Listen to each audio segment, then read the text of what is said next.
Blessed Tuesday, Waywabbers. Welcome to another episode of TBT. First, I want to ask you some questions. Is there something you're waiting for right now? Was there a time when you took matters into your own hands? What were the results? Was it worth it? I want to share with you about God's covenant with Abram in Genesis chapter 15. Abram complains to God about not having an offspring to call heir. God responds by saying, "This man will not be your heir, but a son coming from your own body will be your heir."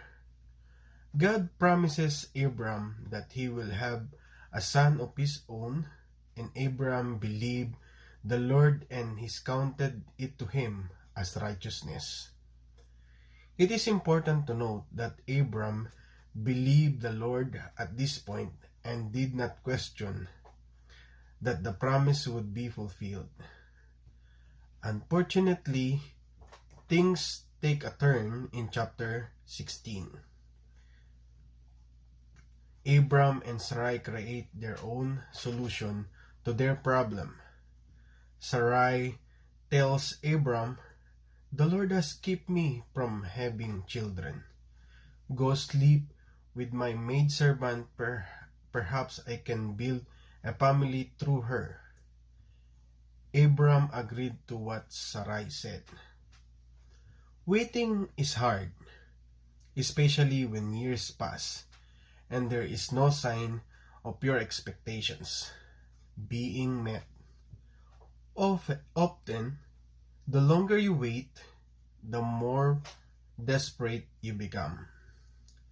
Sarai was fed up with waiting for the baby God had promised. She grew older and every day, and her body showed up no sign of pregnancy.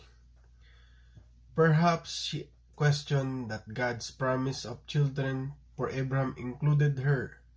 Why is God taking so long? What if I'm not the one to bear the promised child? So Sarai took matters into her own hands. She gave her maidservant Hagar to Abram to bear a child to fulfill God's promise. However, things did not quite turn out the way Sarai expected. Hagar became pregnant as planned, but Hagar's pride and Sarai's jealousy caused rift between the two women, and Abram was caught in the middle. When we create our own solution, we end up dealing with harsh consequences. Hagar's pregnancy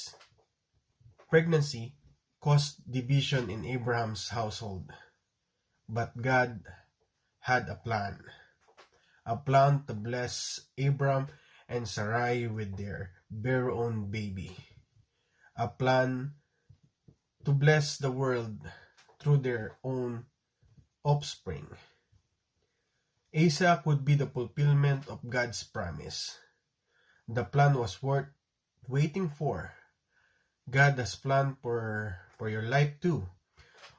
Plans that will make you thrive and not be knocked down by life's setbacks.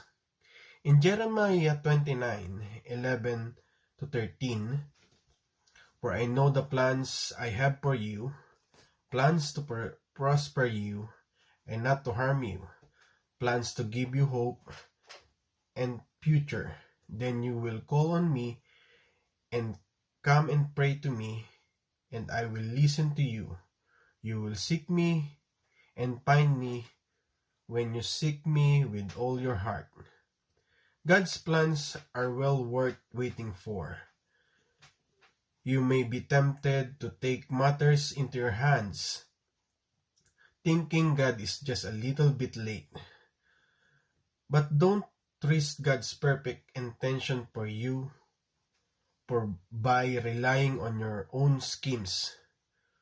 Waiting for God's perfect timing can save you years of heartbreak. Remember, God is faithful and always keep His promises even if you have to wait. I hope you guys learn something in this topic. See you next time. God bless us all.